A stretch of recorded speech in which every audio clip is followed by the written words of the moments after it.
المستقيم صراط الذين أنعمت عليهم غير المغضوب عليهم ولا الضالين آمين. بسم الله الرحمن الرحيم. قل هو الله أحد الله الصمد لم يلد ولم يولد ولم يكن له كفوا أحد. بسم الله الرحمن الرحيم. قل هو الله أحد الله الصمد لم يلد ولم يولد ولم يكن له كفوا أحد. بسم الله الرحمن الرحيم. قل هو الله أحد الله الصمد لم يلد ولم يولد ولم يكن له كفوا أحد. بسم الله الرحمن الرحيم. يا أيها الذين آمنوا اذكروا الله ذكرا كثيرا. بسم الله الرحمن الرحيم. إن الله وملائكته يصلون على النبي يا أيها الذين آمنوا صلوا عليه وسلموا تسليما. اللهم صل على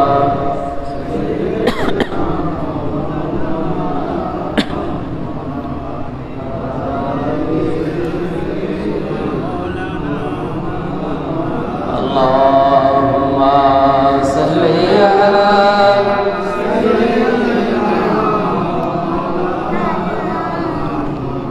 وعلى آله سيدنا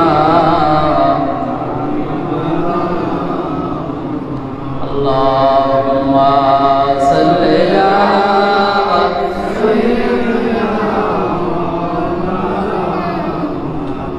وعلى آله سيدنا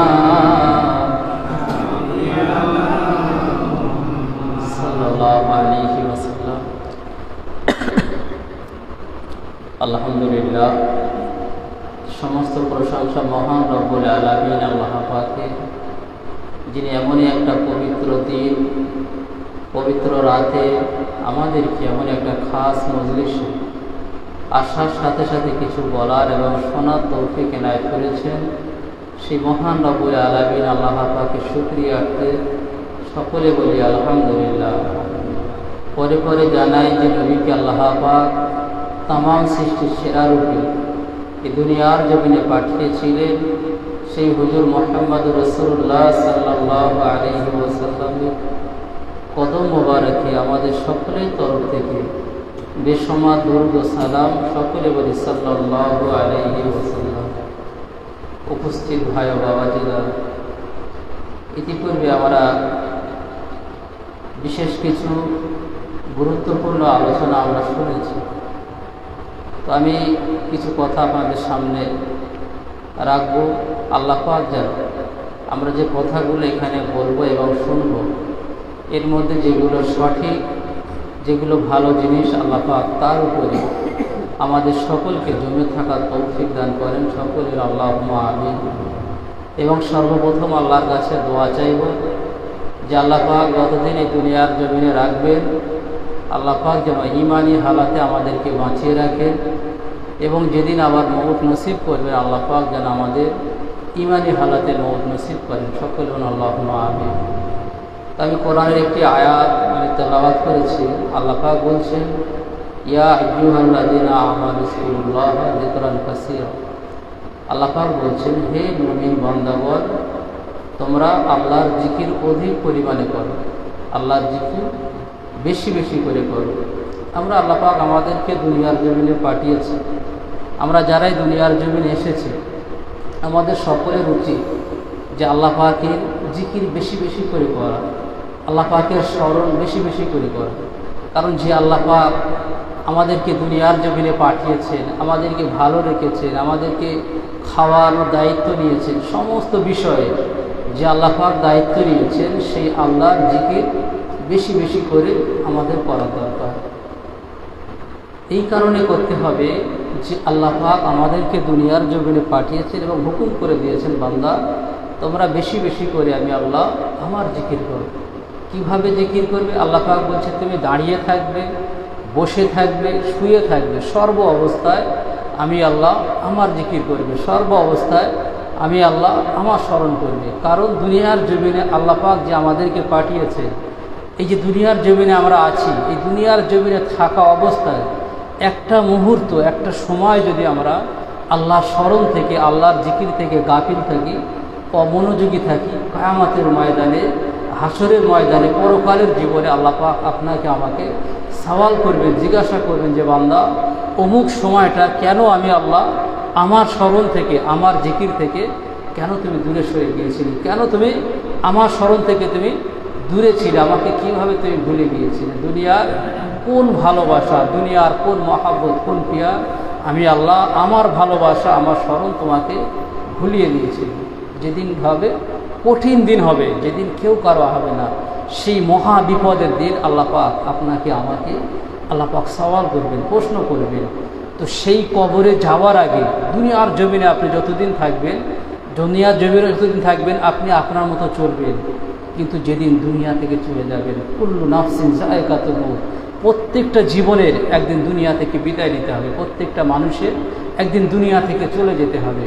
এই যে মৃত্যু, এই যে মউত, এই মউতটা এমন একটা জিনিস, এই মউত যেদিন আপনার হয়ে যাবে, দুনিয়ার জমিনে আপনি যতদিন থাকবেন আপনার আমলের দরজা খোলা থাকবে, আপনি আমল করবেন, ইবাদত করবেন, বন্দেগী করবেন। কিন্তু মউত, মৃত্যু এমন একটা জিনিস, যেদিন আপনার জীবনে নসিব হবে, যেদিন আপনার মউত হয়ে যাবে, সাথে সাথে আপনার আমলের দরজা বন্ধ হয়ে যাবে। সেদিন থেকে আপনি আর কোনো আমল করতে পারবেন না। সেদিন থেকে আর আল্লাহ পাকের ইবাদত বন্দেগী দুনিয়ার জমিনে যেভাবে আল্লাহ পাক আপনাকে আমাকে সুযোগ দিয়েছেন, সেইভাবে কিন্তু আর সুযোগ দেওয়া হবে না। এই মউত এমন একটা কঠিন জিনিস, এমন একটা কঠিন জিনিস, যখন আল্লাহ পাক এই মৃত্যুকে তাকলিফ করেন, মৃত্যুকে যখন আল্লাহ পাক ক্রিয়েট করেন, যখন সৃষ্টি করেন, সৃষ্টি করার পরে 1000 পর্দার মধ্যে আল্লাহ পাক এই মউতকে রেখে দিয়েছিলেন, এই মৃত্যুকে 1000 পর্দার মধ্যে রেখে দিয়েছিলেন। নবী আদম আলাইহিস সালাতু ওয়াস সালামকে আল্লাহ পাক যখন বানালেন, আল্লাহ পাক যখন বানালেন, বানানোর পরে তারপরে ফেরেশতাদেরকে হুকুম করলেন, যাও 1000 পর্দার মধ্যে আমার যে মউত আছে, মউতকে বাইরে বার করে নিয়ে এসো। যেহেতু নবী আদম আলাইহিস সালাতু ওয়াস সালামকে আল্লাহ পাক মউত দেবেন, আল্লাহ পাক তাকে মউত দেবেন। তো যখন মউতকে আপনার 1000 পর্দা যখন আপনাকে বার করে ওপেন করা হলো, মউত নামক এই জিনিস, আমরা যে মৃত্যু বলি, এই মৃত্যু আল্লাহ পাকের একটা সৃষ্টি। আপনি যেমন আল্লাহ পাকের সৃষ্টি, এই মউত এটা আল্লাহ পাকের সৃষ্টি। হায়াত, জিন্দেগি, জীবন এটা আল্লাহ পাকের একটা সৃষ্টি। তো এই মউতকে যখন বাইরে বার করা হয়েছিল ওই দিন যে সমস্ত ফেরেশতারা মউতের ওই ভয়াবহ দৃশ্য দেখেছিল, ওই ফেরেশতারা ওই মউতের দৃশ্য দেখে বেহুশ হয়ে গিয়েছিল। একদিন, 2 দিন নয়, 1 মাস, 2 মাস, 1 বছর, 2 বছর নয়, 1000 বছর, 1000 বছর ফেরেশতারা বেহুশ হয়ে পড়েছিল। 1000 বছর পরে যখন ফেরেশতাদের হুঁশ ফিরল, সেন্স ফেরার পরে ফেরেশতারা আল্লাহ পাকের সেজদায় পড়ে গিয়ে আল্লাহকে বলছিলেন, আল্লাহ মউত এত কঠিন জিনিস, মৃত্যু এত কঠিন জিনিস, এর থেকে কি আরও কঠিন জিনিস, এর থেকে কি আরও বড় জিনিস আল্লাহ আপনি কি রেখেছেন? আল্লাহ বললেন, আমি আল্লাহ এই মউতের থেকে, মৃত্যু থেকে আরও অনেক বড় জিনিস, আমি আল্লাহ এই মউত, মৃত্যু থেকে আরও অনেক বড় জিনিস আল্লাহ আপনাকে আমাকে এই যে দুনিয়ার জমিনে পাঠিয়েছে। মউত সবার হবে, কিন্তু ভাগ্যবান ব্যক্তি, ভালো ব্যক্তি হলেন ওই ব্যক্তিটা, যে ব্যক্তিটা দুনিয়ার জমিনে থাকাকালীন, পৃথিবীর জমিনে মৃত্যুর আগে থাকাকালীন যে মউতের জন্য প্রস্তুতি নেয়, কিয়ামতের, পরকালের, জান্নাত জাহান্নামের জন্য যে বান্দাটা প্রস্তুতি নিতে পারলো, যে এখন থেকে তৈরি হতে পারলো, ওই বান্দাটাই হলো আপনার কিনা ভালো বান্দা, ওই বান্দাটাই হলো প্রকৃত বান্দা, প্রকৃত বুদ্ধিমান ব্যক্তি, যে মউতের জন্য প্রস্তুতি নিতে পারলো। মউত বড় কঠিন জিনিস, এই মউত আপনার আমার প্রত্যেকেরই হবে, মৃত্যু প্রত্যেকের হবে, কিন্তু যেদিন মউত হবে, যেদিন মৃত্যু হবে, সেই দিনের পর থেকে আপনার সমস্ত দরজা বন্ধ হয়ে যাবে, আমলের দরজা বন্ধ হয়ে যাবে। আজকের আল্লাহ পাক আপনাকে সুযোগ দিয়ে রেখেছে, আজকের আপনি আমি ইবাদত বন্দেগী করি না। শুনে রাখেন, একজন মস্ত বড় আল্লাহর ওলি ছিলেন, ওই আল্লাহর ওলিটা একটা কবরস্থানে পাশ দিয়ে যাচ্ছে। তো এই কবরস্থানে পাশ দিয়ে যখন যাচ্ছেন, দেখছেন যে এই কবরস্থানের মধ্যে একটা কবর আপনার পানি পড়ে পড়ে কবরটা ভেঙে গিয়েছে। তো আল্লাহর ওলি ওই কবরের পাশে গেলেন, কবরের পাশে গিয়ে যখন মাথাটা হেঁট করলেন কবরের দিকে, দেখতে পেলেন যে ওই কবরের মধ্যে একজন ব্যক্তি, ওই কবরের মধ্যে যিনি ছিলেন কবরবাসী ব্যক্তি, ওই ব্যক্তিটা বসে বসে কোরআন তেলাওয়াত করছে। কবরের মধ্যে ওই ব্যক্তিটা বসে বসে কোরআন তেলাওয়াত করছে। আল্লাহর ওলি মানুষ উপর থেকে যখন দেখতে পেলেন যে কবরের মধ্যে একজন কবরবাসী আল্লাহর কোরআন তেলাওয়াত করছেন, উনি উপর থেকে বলেন, সুবহান আল্লাহ, সুবহান আল্লাহ। এই যে আল্লাহর জিকির, এই যে শব্দ, এই যে আয়াত উনি পাঠ করলেন, সুবহান আল্লাহ, তো এই কথাটা যখন পাঠ করলেন, কবরের মধ্যে যে ব্যক্তিটা বসে বসে কোরআন তেলাওয়াত করছিলেন, ওই ব্যক্তিটা, যে আল্লাহর ওলিটা জীবিত হায়াতে দুনিয়ার জমিনে আছেন, কবরের দিকে ঝাঁক মেরে যে ব্যক্তিটা দেখছিলেন, ওই ব্যক্তিটাকে বলতে লাগলেন, আপনি এই যে সুবহান আল্লাহ বললেন, আপনি এই যে সুবহান আল্লাহ একবার বললেন, ওই সুবহান আল্লাহটা আপনি আমাকে দিয়ে দেন। আর আমি এই যে কবরের মধ্যে আছি, এই কবরের মধ্যে 1 দিন 2 দিন 3 দিন নয়, আমি যে কোরআন তেলাওয়াত করছি 300 বছর আমি কোরআন তেলাওয়াত করছি। এই 300 বছর ধরে কোরআন তেলাওয়াত করে আমার যতটুকু উপার্জন হয়েছে এটা আপনি নিয়ে নেন, এবং আপনি যে একবার সুবহান আল্লাহ বললেন ওটা আপনি আমাকে দিয়ে দেন, আর আমার 300 বছরের কোরআন তেলাওয়াত এটা আপনি নিয়ে নেন। যে ব্যক্তিটা কবরের মধ্যে ছিল ওই ব্যক্তি এই ব্যক্তিকে বলছে আপনি আমাকে দিয়ে দেন। তো উপরের ওই আল্লাহর ওলি ব্যক্তিটা বলতে লাগলেন, আমি একবার মাত্র সুবহান আল্লাহ বললাম, আপনি এটা নিয়ে নেবেন, আর 300 বছর ধরে আপনি আল্লাহর কোরআন তেলাওয়াত করছেন, আপনি ওটা আমাকে দিয়ে দেবেন। বিষয়টা তো আমি ঠিক বুঝতে পারলাম না, আপনি আমাকে খুলে বলেন কেন আপনি এরকম আমার কাছে দাবি করছেন, এর কারণটা কি, এর হকিকত কি, রাজ কি? তো ওই সময় ওই কবরের মধ্যে থাকা ওই ব্যক্তিটা বলতে লাগলেন যে আমি দুনিয়ার জমিনে যেদিন ছিলাম, দুনিয়ার জমিনে যখন ছিলাম কোরআনকে বড় ভালোবাসতাম, কোরআনকে বড় মহাব্বত করতাম, প্রায় সময় কোরআন তেলাওয়াত করতাম।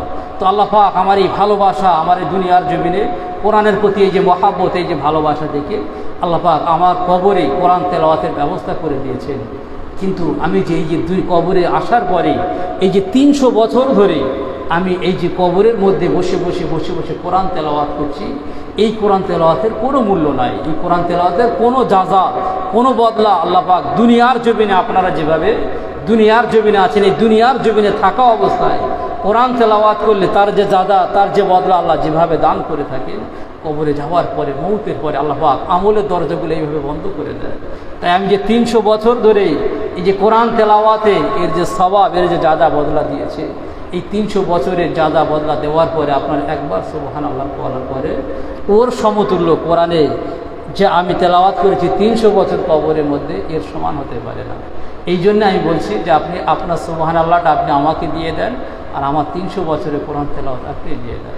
এর থেকে আপনাকে আমাকে বুঝতে হবে, যেদিন মৌত হয়ে যাবে তারপরে আপনি যত ইবাদত বন্দেগী করার চেষ্টা করেন না কেন, তার বদলা, তার যাদা সেই দিন আর সেইভাবে পাবেন না। আল্লাহ পাক দুনিয়ার জমিনে যেভাবে আপনাকে আমাকে সুযোগ দিয়ে রেখেছেন, মৌত বড় কঠিন জিনিস, যেভাবে সুযোগ দিয়ে রেখেছেন, আর মৌত যার যেখানে আল্লাহ পাক নসিবে রেখেছেন, যার যেখানে আল্লাহ পাক মৃত্যু নসিবে রেখেছেন, ঘুরে ঘুরে সেই জায়গায় গিয়ে তার মৌত হয়ে যাবে, ঘুরে ঘুরে সেই জায়গায় গিয়ে মৌত হয়ে যাবে। আমরা অনেকে মনে করি হয়তো আমার বাড়ি আমার মৌত হবে, না, আল্লাহ পাক যদি আপনার মৌত অন্য জায়গায় লিখে রাখেন, ঘুরে ঘুরে ঠিক সেই জায়গায় মৌত হয়ে যাবে, ঘুরে ঘুরে ঠিক সেই জায়গায় মৌত হয়ে যাবে। হযরতে নবী সুলাইমান আলাইহিস সালাতু ওয়াস সালাম বয়ান বক্তব্য করছেন, ওনার সামনে লোকজন বসে আছেন।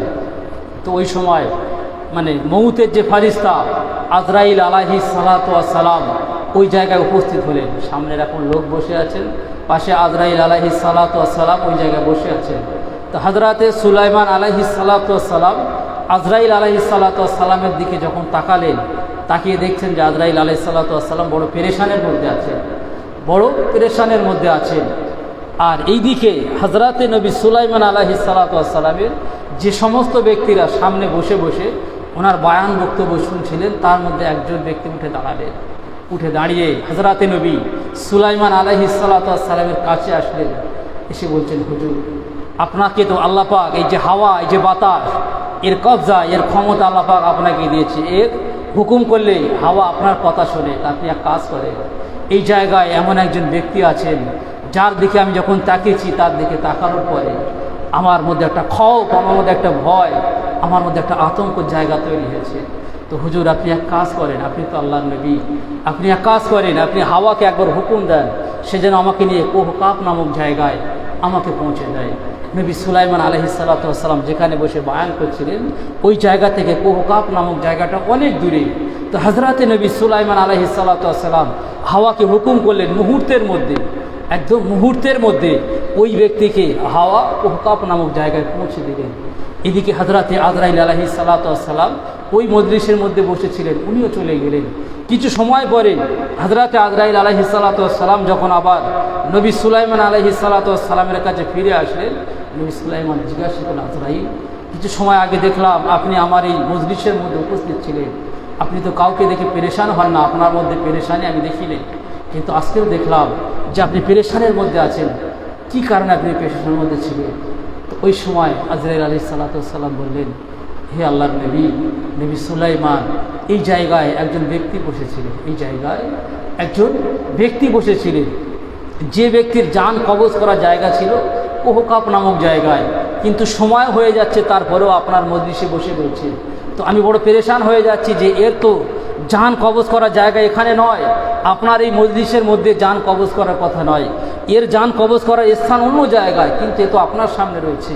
তাই বড় পেরেশানের মধ্যে ছিলাম যে সময় হয়ে গেলে জান কিভাবে কবজ করব, সময় হয়ে গেলে এর জান কিভাবে কবজ করব। কিন্তু ওই ব্যক্তি যখন আপনার কাছে দাবি করেছেন যে হুজুর, এই জায়গা থেকে আপনি আমাকে অমুক জায়গায় পাঠিয়ে দেন, এই জায়গা থেকে আপনি আমাকে অমুক জায়গায় পাঠিয়ে দেন, আপনি যখন সেখানে পাঠিয়ে দিলেন, ওই ব্যক্তি পৌঁছানোর আগে আমি আজরাইল আলাইহিস সালাম ওই জায়গায় পৌঁছে গেলাম এবং ওই জায়গায় ওই ব্যক্তির জান কবজ করে নিলাম। যার যেখানে আল্লাহ পাক মৌতের জায়গা নির্ধারণ করে রেখে দিয়েছে, তার সেই জায়গায় তার মৌত হয়ে যাবে। মৃত্যুর হাত থেকে, মৃত্যুর কবল থেকে আপনি আমি কেউ বাঁচতে পারবো না। তাই নবী মুহাম্মদ রাসূলুল্লাহ সাল্লাল্লাহু আলাইহি ওয়াসাল্লাম বলেছেন, হে আমার উম্মতেরা, এই মৃত্যু সম্পর্কে আল্লাহ পাক মানে ইনসানকে, মানুষকে যতটুকু ধারণা দিয়েছে, আপনারা মানুষ যতটুকু মৃত্যু সম্পর্কে যতটুকুই জানে, এতটুকুই যদি জন্তু জানোয়ার, এতটুকুই যদি দুনিয়ার পশু, দুনিয়ার গবাদি পশুরা যদি জানতো, হে দুনিয়ার মানুষ, তোমরা খাওয়ার জন্যে কোনো গোস্তওয়ালা পশু,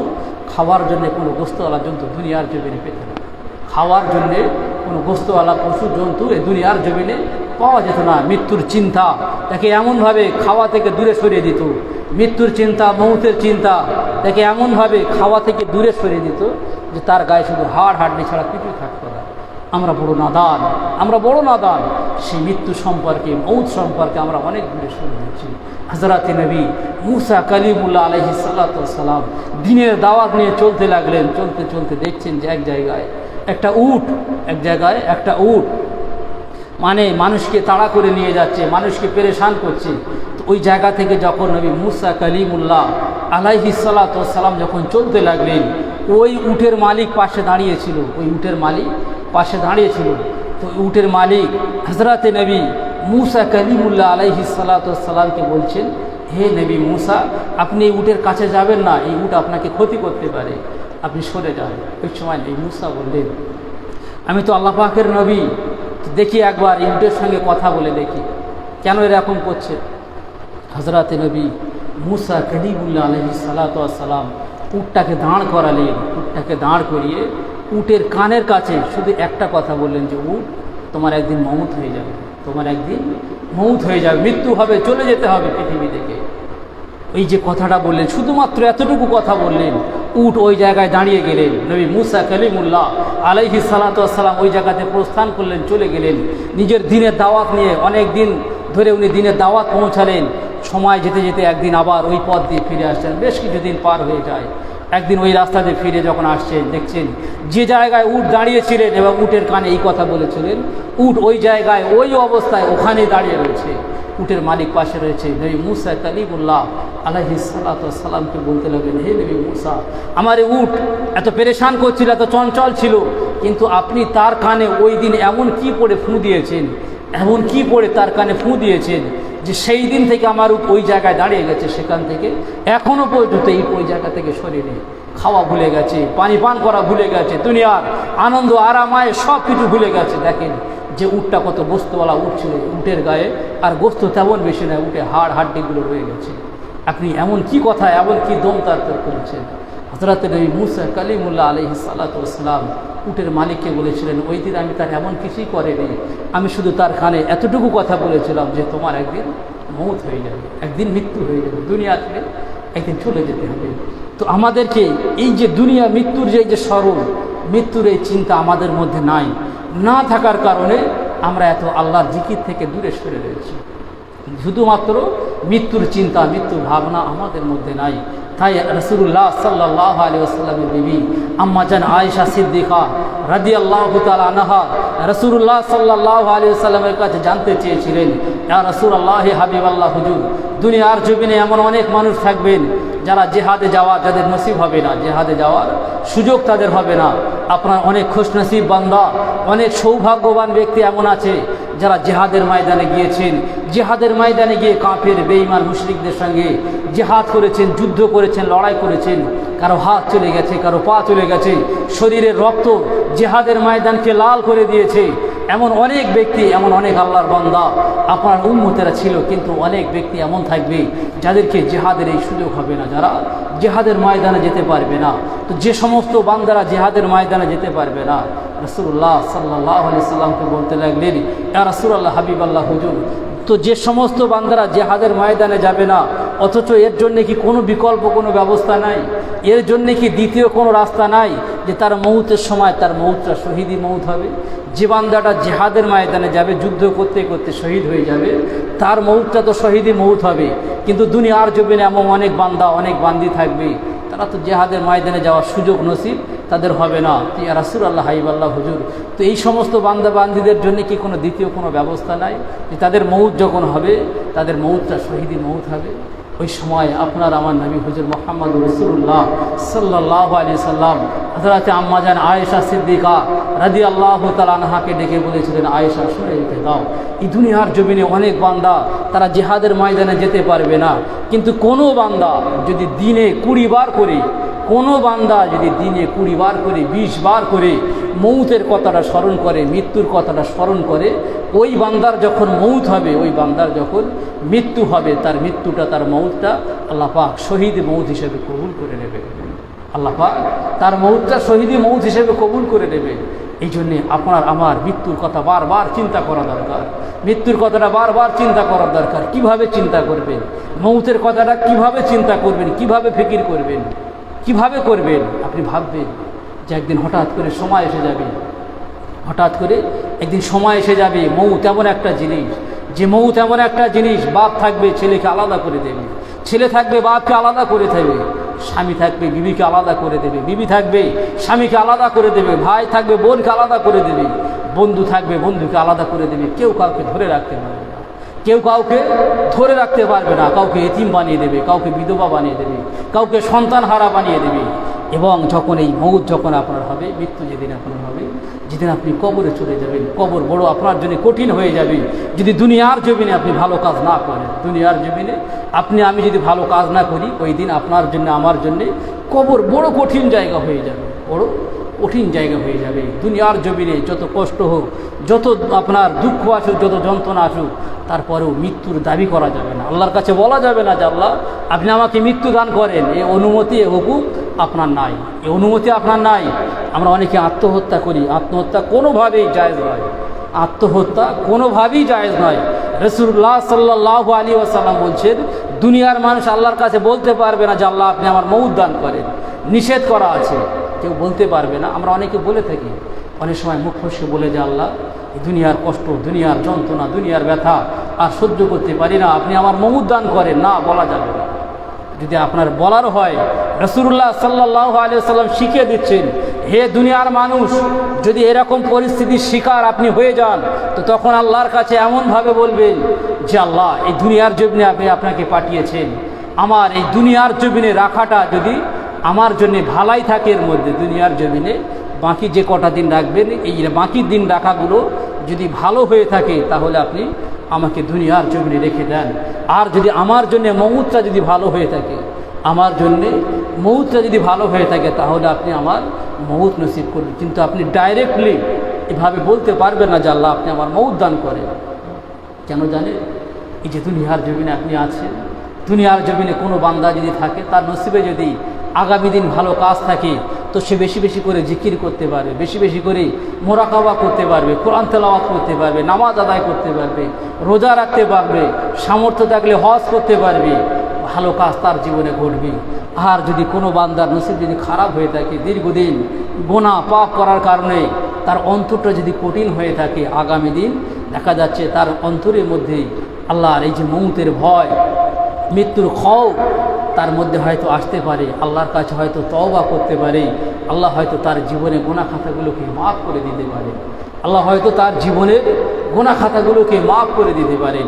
এই জন্যে এই দিনগুলো, এই সময়গুলো বেশি বেশি করে আপনার আমার মনে রাখা দরকার।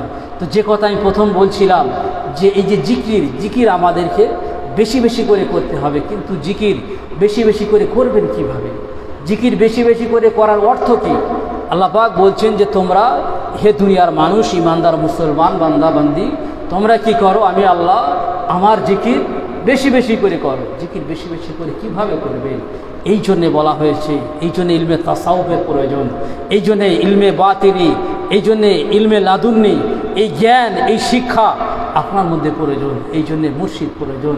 যেমনভাবে রাসূলুল্লাহ সাল্লাল্লাহু আলাইহি ওয়াসাল্লামের কাছে সাহাবায়ে কেরামরা গিয়েছিলেন, নিজেদের জীবনকে উৎসর্গ করে দিয়েছিলেন। রাসূলুল্লাহ সাল্লাল্লাহু আলাইহি ওয়াসাল্লামের কাছেই নিজেদের জীবনকে উৎসর্গ করে দেওয়ার পরে কখনো নিজেদের মত, নিজেদের চিন্তাভাবনা সেই জায়গায় কাজে লাগানোর চেষ্টা করেনি। সর্বদা রাসূলুল্লাহ সাল্লাল্লাহু আলাইহি ওয়াসাল্লাম কী বলেছেন, আল্লাহর হুকুম কি, এইগুলো তারা করার চেষ্টা করেছেন। এই কারণে একজন ব্যক্তি, একজন বান্দা যখন কোনো হাক্কানি মুর্শিদ, হাক্কানি পীরের কাছে যখন বায়াত হয়, বায়াত করানোর পরে ওই পীর ও মুর্শিদ তার একটা সবক দিয়ে দেয়। ওই পীর ও মুর্শিদ তার সবক দিয়ে দেয়। আমাদের এই মুজাদ্দিদিয়া তরিকার প্রথম সবক আমরা দিয়ে থাকি যে কলবের মকামি। এই কলবের মকাম রাসূলুল্লাহ সাল্লাল্লাহু আলাইহি ওয়াসাল্লাম বলেছেন, আলা ইন্না ফিল জাসাদি মুদগাতাও ইজা সালুহাত সালুহাল জাসাদু কুল্লুহু ওয়া ইজা ফাসাদাত ফাসাদাল জাসাদু কুল্লুহু আলা ওয়াহিয়াল কলব। প্রত্যেকটা মানব দেহের মধ্যে, প্রত্যেকটা পৃথিবীর প্রত্যেকটা মানব দেহের মধ্যে বাম স্তনের, এই যে বাম স্তন, এই বাম স্তনের 2 আঙ্গুল নিচে একটা গোস্তের টুকরা আছে, এটা প্রত্যেকের মধ্যে আছে। রাসূলুল্লাহ সাল্লাল্লাহু আলাইহি ওয়াসাল্লাম বলছেন, ওই গোস্তের টুকরাটা যার পাক ও পবিত্র, তার তামাম শরীরটাই পাক পবিত্র। সেটা যার নাপাক অপবিত্র, তার তামাম শরীরটাই নাপাক অপবিত্র। রাসূলুল্লাহ সাল্লাল্লাহু আলাইহি ওয়াসাল্লাম বলছেন, আলা ওয়াহিয়াল কলব, ওই জায়গাটার নাম হলো কলব, ওই জায়গাটার নাম হলো অন্তর। তো মুজাদ্দিদিয়া তরিকায় বায়াত নেওয়ার পরে পীর সাহেব মুর্শিদ কেবলা কী করেন, সর্বপ্রথম ওই জায়গায় সবক দিয়ে থাকেন যে আজ থেকে কলবের মকামে, এই কলবের মকামে তুমি খেয়াল করে জিকির করবে, সব কিছু এই কলবের মাকামে খেয়াল করে করবে। তো এই যে কলবের মাকাম, এটা হলো এই মুজাদ্দিদিয়া তরিকার প্রথম সবক, প্রথম মাকাম। তো এই যে কলবের মাকাম যে আছে, একজন বান্দা দুনিয়ার জমিনে এই যে জিকির করার ব্যাপার, একজন বান্দা মনে করেন মুখে মুখে জিকির করবে। এই যে মুখে মুখে জিকির করা হয়, মুখে মুখে একজন বান্দা যখন আল্লাহর জিকির করবেন, এই মুখে মুখে জিকির করে আল্লাহ পাক তার মধ্যে সওয়াব দিয়ে থাকেন, আল্লাহ পাক সওয়াব দেন। কিন্তু একজন ব্যক্তি এই যে মুখে মুখে জিকির করলেন, হযরতে আল্লামা রুহুল আমিন রহমাতুল্লাহ আলাইহি তার তরিকা দর্পণ কেতাবের মধ্যে লিখছেন, রাসূলুল্লাহ সাল্লাল্লাহু আলাইহি ওয়াসাল্লাম একটা হাদিস ওই জায়গায় টেনে এনে উনি তরিকার দর্পণ এই কেতাবের মধ্যে আল্লামা রুহুল আমিন রহমাতুল্লাহ আলাইহি লিখছেন, দুনিয়ার জমিনে যদি কোনো বান্দা মুখে উচ্চারণ করে, অর্থাৎ জিকিরে জলি জিকির যদি কেউ করে, এই জলি জিকির করলে আল্লাহ পাক যতটা সওয়াব দিয়ে থাকেন, ওই বান্দাটা যদি খফি জিকির করে থাকেন, অর্থাৎ গোপনে আস্তে আস্তে সে জানবে, আল্লাহ জানবে, এইরকম গোপনে যদি আল্লাহর জিকির করে থাকেন, তো ওই বান্দা এই জোরে জিকির করার থেকে গোপনে আস্তে আস্তে মহাব্বতের সঙ্গে আজিজ ইনকিসারির সঙ্গে জিকির করার কারণে রাসূলুল্লাহ সাল্লাল্লাহু আলাইহি ওয়াসাল্লাম বলছেন যে ওই বান্দাটা 70 গুণ বেশি সওয়াব আল্লাহ পাক তার আমল নামায় লিখে দেবেন। 70 গুণ সওয়াব বেশি দেবেন। কিয়ামতের ময়দানে হিসাব নিকাশ যখন হয়ে যাবে, এই যারা গোপনে জিকির করেন, যারা আস্তে আস্তে জিকির করেন, তাদের ব্যাপারে রাসূলুল্লাহ সাল্লাল্লাহু আলাইহি ওয়াসাল্লাম বলছেন, কিয়ামতের ময়দানে যখন হিসাব নিকাশ হয়ে যাবে, আল্লাহ পাক বলবেন, হে আমার ফারিস্তারা, সবার হিসাব নিকাশ হয়ে গেছে, ভালো করে দেখো, ভালো করে দেখো যে সবার হিসাব নিকাশ কি হয়ে গেছে। ফারিস্তারা বলবেন যে আল্লাহ, আমাদের জানা মতে আমাদের কাছে যতটুকু ছিল আমরা তো হিসাব নিকাশ কম বেশি করে নিয়েছি, আমাদের জানা অবস্থা আর হিসাব নিকাশ বাকি নাই। ওই সময় আল্লাহ পাক বলবেন, হে আমার ফারিস্তারা শুনে রেখে দাও, এই দুনিয়ার মধ্যে এমন কিছু বান্দা ছিল, এই দুনিয়ার মধ্যে এমন কিছু বান্দা ছিল যারা এমনভাবে ইবাদত করতেন, যারা এমনভাবে আমি আল্লাহ আমার জিকির করতেন, যে জিকিরটা, যে ইবাদতটা, যে জিকিরটা তোমরা ফারিস্তা তোমাদের পর্যন্ত এই সম্পর্কে জ্ঞান ছিল না, এই সম্পর্কে তোমাদের কোনো ধারণা ছিল না, এই সম্পর্কে একমাত্র আমি আল্লাহ জানতাম। এই বান্দাগুলো গোপনে গোপনে আমি আল্লাহ আমার জিকির করতেন, গোপনে গোপনে আমি আল্লাহ আমার জিকির করতেন, সেই জিকিরের যে সওয়াব যে নেকি সেটা তোমরা ফারিস্তা তোমরা পর্যন্ত জানো না, ওটা আমি আল্লাহ আমি জানি। যাও অমুক অমুক বান্দার এই গোপনে ইবাদত, গোপনে আমি আল্লাহর জিকিরের যে নেকিগুলো আছে, যাও এগুলো তাদেরকে দান করে দাও, এগুলো তাদের উপরে দিয়ে দাও, তাদের উপরে এগুলো দান করে দাও। এই জন্যে আমাদের এই তরিকার মধ্যে বেশিরভাগ জিকির তসবিহ এগুলো গোপনে করানোর চেষ্টা করা হয়। গোপনে এই কারণে করানো হয় যাতে একজন বান্দার মধ্যে অহংকার না তৈরি হয়, যাতে একজন বান্দার মধ্যে রিয়া না তৈরি আসে। অনেক সময় লোকে দেখানোর কারণে অনেক ইবাদতের মধ্যে রিয়া অহংকার অনেক সময় তৈরি হয়ে যায়, হতে পারে নাও হতে পারে, কিন্তু হওয়ার আশঙ্কা বেশি পরিমাণে থেকে যায়। এই কারণে এই তরিকায় বেশি বেশি ইবাদত বন্দেগীগুলো গোপনে এবং ইখলাসের সঙ্গে শুধুমাত্র বান্দা এবং আল্লাহ এই দুজন জানবে, আর পৃথিবী কারো জানাবার দরকার নাই। এই কারণে গোপনে গোপনে বেশি বেশি ইবাদত বন্দেগী করানোর চেষ্টা করা হয়। তাই যে কথা বলছিলাম, এই যে বেশি বেশি করে যে জিকির করতে হবে, এই বেশি বেশি জিকির তখনই সম্ভব হবে, অধিক পরিমাণে জিকির তখনই সম্ভব হবে যখন আপনার এই যে প্রথম সবক কলবের মাকাম, এই কলবের মাকামে যখন আপনার জিকিরটা জারি হবে, কলবের মাকামে যখন জিকির জারি হবে, তখন আপনি অধিক পরিমাণে জিকির করা আপনার দ্বারা সম্ভব হবে। এই কারণে একজন বান্দা যখন মুখে জিকির করবে, একজন বান্দা যখন মুখে জিকির করবে, যতক্ষণ জিকির করবে আল্লাহ পাক ততক্ষণ সওয়াব দেবেন। কিন্তু ওই বান্দা যখন ঘুমিয়ে যাবে তখন কিন্তু তারা মুখ দিয়ে কথা বলতে পারবে না। যখন একজন বান্দা ঘুমিয়ে যায় মুখ দিয়ে কথা বলতে পারবে না, তখন ঘুমিয়ে যাবে, জিকির করা সম্ভব নয়। ওই বান্দাটা যখন ব্যবসা সূত্রে আরেকজন কাস্টমারের সঙ্গে কথা বলবে, ওই সময় কিন্তু আল্লাহ জিকির করা তার দ্বারা সম্ভব হবে না, কঠিন হয়ে দাঁড়াবে। ওই বান্দাটা যখন দুনিয়ার অন্য কোনো কাজে জড়িয়ে যাবে, যে কাজের জন্য তার মুখটা প্রয়োজন, মুখের কথা বলা প্রয়োজন, সেই সময় আল্লাহ জিকির করা তার দ্বারা কঠিন হয়ে যাবে, সর্বসময় জিকির করা তার দ্বারা সম্ভব হবে না।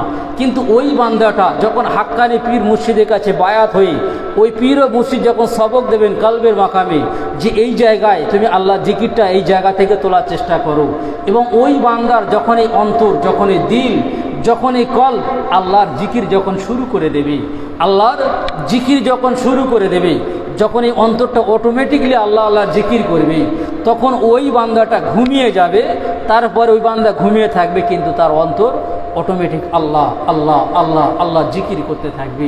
এমনকি কিতাবের মধ্যে লেখা আছে, যাদের যে সমস্ত বান্দির এই কল্ব জারি হয়ে যায়, কল্বটা জিন্দা হয়ে যায়, মুর্দা কল্বটা জিন্দা হয়ে যায়। কারণ রাসূলুল্লাহ সাল্লাল্লাহু আলাইহি ওয়াসাল্লাম বলছেন, যে বান্দার অন্তরটা জীবিত, অর্থাৎ যে বান্দার অন্তরে আল্লাহ এবং আল্লাহ রসুলের মহাব্বত আছে, যে বান্দার অন্তরে আল্লাহ আল্লাহ রসুলের প্রেম ভালোবাসা আছে, আমরা দুনিয়ার জীবনে যদি এই জায়গায়, এই যে জায়গায় আপনি বসে আছেন, ওই জায়গায় যদি কোনো নোংরা পড়ে থাকে, আমরা কি করি, ওই জায়গায় বসার আগে ওই নোংরাটা ফেলে দেওয়ার চেষ্টা করি, তাই তো নাকি? আমরা যে জায়গায় বসি সেই জায়গাটা পরিষ্কার করে নিই।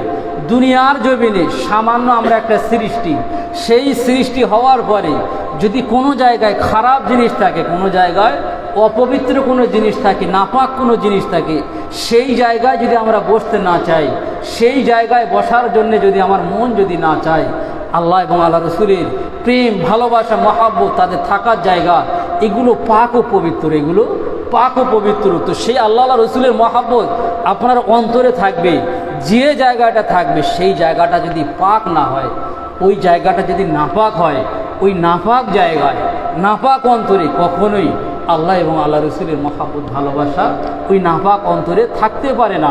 এই কারণে এই কল্পটাকে পরিষ্কার করা দরকার, এই নাপাক কল্পটাকে আপনার পাক করা দরকার। এই যখন আপনি আপনার অন্তরটাকে পাক করবেন, পবিত্র করবেন, এই পাক পবিত্র করার পরে ওই পবিত্র জায়গায় আল্লাহ এবং আল্লাহ রসুল সাল্লাল্লাহু আলাইহি ওয়াসাল্লামের মহাব্বত ভালোবাসা ওই পবিত্র জায়গায় দিনের পর দিন আসতে থাকবে। দিনের পর দিন আপনার অন্তরে আল্লাহ এবং আল্লাহ রসুলের মহাব্বত ভালোবাসা ওই জায়গায় জমতে থাকবে, এবং আল্লাহ আল্লাহ রসুলের মহাব্বত ভালোবাসা আসবে, ওই অন্তর জিন্দা হবে, আল্লাহ আল্লাহ জিকির করবে। এই আল্লাহ আল্লাহ জিকির করা, এই কল্ব জিন্দাওয়ালা এই বান্দা যখন দুনিয়া থেকে চলে যাবে, এই বান্দা যখন দুনিয়া থেকে চলে যাবে, সে দুনিয়া থেকে চলে যাবে, কিন্তু তার অন্তর তখনও আল্লাহ আল্লাহ জিকিরে আল্লাহ পাক জারি রেখে দেবে, আল্লাহ জারি রেখে দেবেন। ওই জীবিত অন্তরটা কখনো মরবে না, দুনিয়ায় যেমনভাবে জীবিত থাকবে, মরণের পরও তেমনভাবে জীবিত থাকবে। এই জন্য বারবার এই অন্তর থেকে জিকির করার কথা বলা হয়। আপনার এই অন্তর নোংরা হয়ে রয়েছে, খারাপ হয়ে রয়েছে, দুনিয়ার ভালোবাসায় দুনিয়ার মহাব্বতে পড়ে এই অন্তরটা খারাপ হয়ে রয়েছে। সেই খারাপ অন্তরটাকে আপনাকে না পবিত্র করতে হবে। এবং এই অন্তরের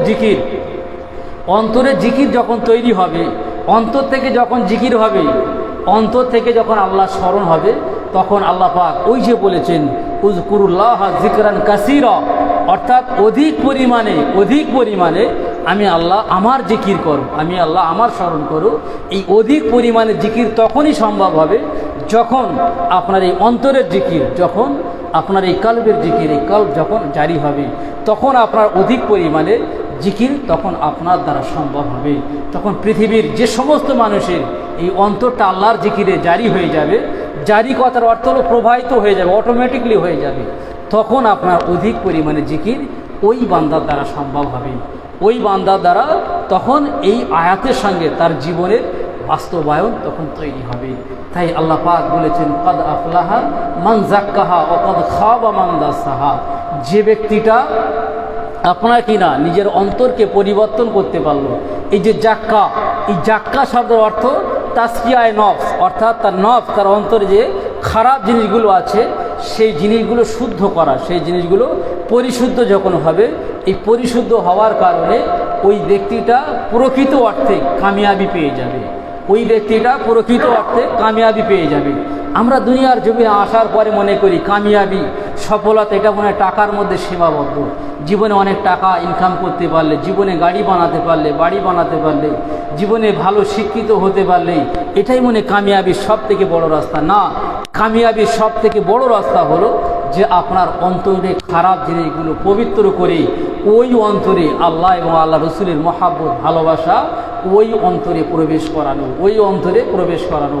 রাসূলুল্লাহ সাল্লাল্লাহু আলাইহি ওয়াসাল্লামের একটা হাদিস রয়েছে, হাদিসের অর্থ আপনাদের বলি যে এই যে বর্তমান সময় যে আলেম সমাজ রয়েছে, এই আলেম সমাজের ব্যাপারে বলা হয়েছে রাসূলুল্লাহ সাল্লাল্লাহু আলাইহি ওয়াসাল্লাম বলছেন যে আমার আলেমরা এরা হলো বানি ইসরায়েল কওমের এক একজন নবীদের সমতুল্য, এক একজন নবীদের সমতুল্য হলো আলেমরা। কিন্তু বিষয়টা এখানে বোঝার ব্যাপার আছে, আলেমরা নবীদের সমতুল্য বলার কারণটা কি, কোন কারণে বলা হয়েছে? এর মধ্যে একটা রাজ রয়েছে, এর মধ্যে একটা রাজ রয়েছে, একটা হকিকত রয়েছে। সেটা হলো এই যে আলেমরা নবীদের সমতুল্য এই কারণে বলা হয়েছে, নবীদের সমতুল্য কখনোই সম্ভব নয়, এটা অন্য কারণে বলা হয়েছে। যেমন নবী হয়ে যারা দুনিয়ার জমিনে আসে, নবী আর রাসূল এই দুটো কিন্তু ভিন্ন জিনিস। নবী আর রাসূল দুটো ভিন্ন জিনিস। সমস্ত রাসূলরা এনারা হলেন নবী, কিন্তু সমস্ত নবী রাসূল না। এই কারণে নবী এবং রাসূল এরা ভিন্ন জিনিস।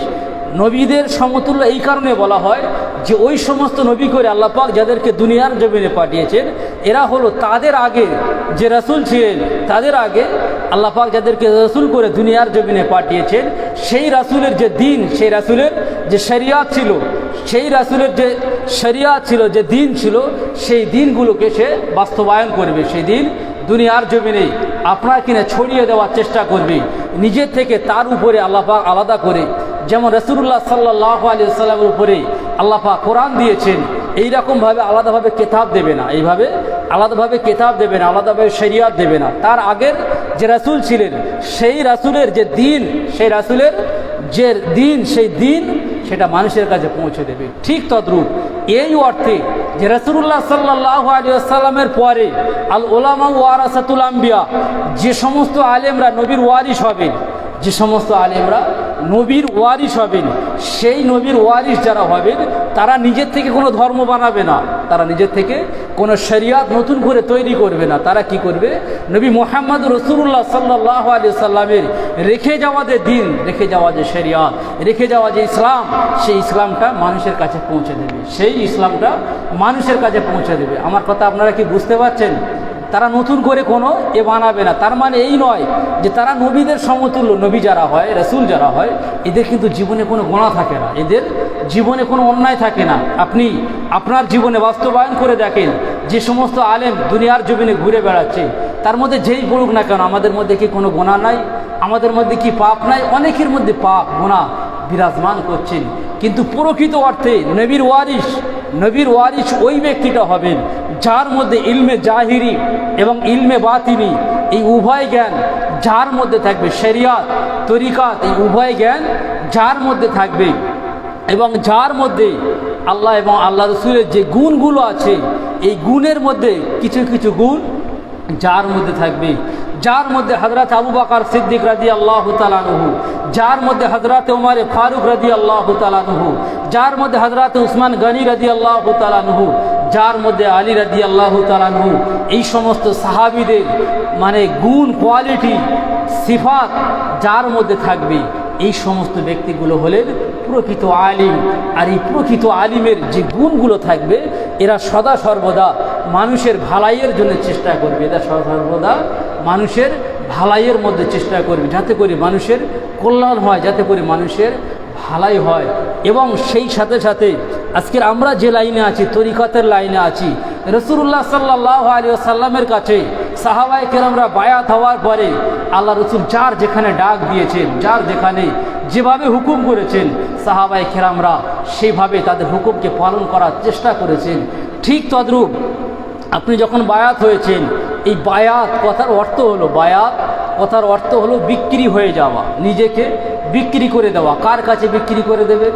এর জন্য কি আলাদা টাকা পয়সার ব্যাপার? দুনিয়ার জমিনে আমরা যে বিক্রি করি, কোনো জিনিস বিক্রি করি, আমাদের এর আগে হাফিজ সাহেব আলোচনা করছিলেন যে আল্লাহ পাক মুমিনের জান এবং মালকে কিনে নিয়েছেন। কিসের বিনিময়ে কিনে নিয়েছেন? জান্নাতের বিনিময়ে কিনে নিয়েছেন। তো আপনি যে বায়াত হলেন, অর্থাৎ বিক্রি করে দিলেন, কাকে বিক্রি করলেন? নিজেকে বিক্রি করলেন। কার কাছে বিক্রি করলেন? এটা আপনাকে ভালো বুঝতে হবে। এটা আপনি ভাববেন না যে আপনি নিজেকে আপনার মুর্শিদের কাছে বিক্রি করেছেন, না। ইয়াদুল্লাহি ফাওকা আইদিহিম, আল্লাহ পাক বলছেন কোরআনে আয়াত, যে যখন কোনো বান্দা আপনার কিনা সাহাবায়ে কেরামরা যখন আপনার রাসূলুল্লাহ সাল্লাল্লাহু আলাইহি সাল্লামের হাতে হাত দিয়ে বায়াত নিচ্ছিলেন, ওই সময় আল্লাহ পাক আয়াত নাজিল করে দিলেন, হে নবী মুহাম্মদ, যারা আপনার হাতে হাত দিয়ে বায়াত করছেন, ইয়াদুল্লাহি ফাওকা আইদিহিম, তাদের হাতের উপরে, আপনার হাত নয়, তাদের হাতের উপরে আমি আল্লাহ পাক আমার দয়া, আমার রহমত, আমি আল্লাহ পাক আমার আপনার কিনা হাত তাদের হাতের উপরে রয়েছে, আমার হাত তাদের হাতের উপরে রয়েছে।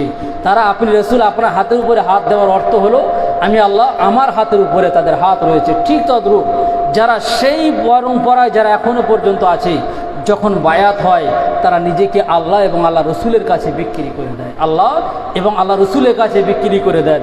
পীর ও মুর্শিদ হলেন ওই ব্যক্তি, মুর্শিদ হলেন ওই ব্যক্তি, যে বান্দাটা, যে ব্যক্তিটা নিজের দিকে ডাকে না, যে তুমি এসে আমার সেবা করো, আমার পরিষেবা দিয়ে যাও, আমাকে এই করো, আমাকে ওই করো, এই কথা বলে না। সে মুর্শিদের কাজ হলো সে আল্লাহর দিকে বলায়, আল্লাহর দিকে ডাকে, রসুলের দিকে ডাকে। যে বান্দাটা, যে মুর্শিদ আল্লাহ এবং আল্লাহ রসুলের দিকে ডাকে, তিনি হলেন প্রকৃত মুর্শিদ।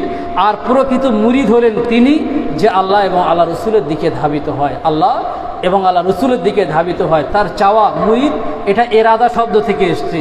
এরাদা কথার বাংলা অর্থ হলো ইচ্ছা করা, আশা করা, তামান্না, অ্যাম্বিশন তার মধ্যে থাকবে, তার ইচ্ছা, তার আশা থাকবে আল্লাহ এবং আল্লাহ রসুলকে খুশি রাজি করব।